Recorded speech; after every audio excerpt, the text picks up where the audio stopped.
Did Blake Lively just land a new win in court? Well, that's what her PR team is telling the press. But let's break it down. Well, as we know, the self-proclaimed Khaleesi was seeking the phone records of Justin Baldoni and his team. And Baldoni said, hold up, we are entitled to our privacy. And the judge seems to have agreed. The judge said, hold up, Blake Lively, too many teeth here. They don't get to dig up the phone records dating back to December 2022 when the alleged smear campaign didn't happen until August of 2024. So she has to make some tweaks and narrow her scope a bit. So Baldoni's team seems to think that this is a win for them, as Brian Friedman has told the press.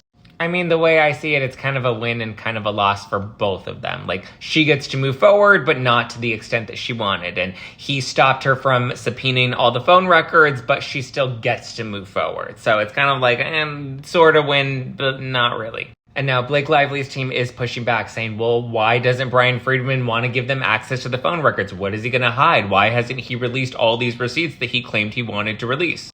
I guess her team forgot that they were arguing with the judge and saying that they're entitled to privacy. Remember, they wanted protective orders. They wanted to make sure that Brian Friedman stopped leaking things to the press.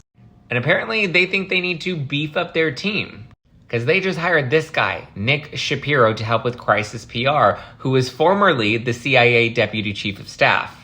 So when you're now starting to pull in the big guns, I don't know if that means you're feeling too confident in your case.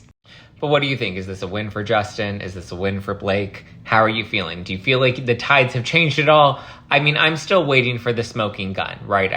I've always thought that this was a fishing expedition with the phone records. We'll have to wait and see, but drop a comment below and tune into the podcast, because we're breaking it all down, going through the latest court filings. No Filter with Zach Peter. Tune in.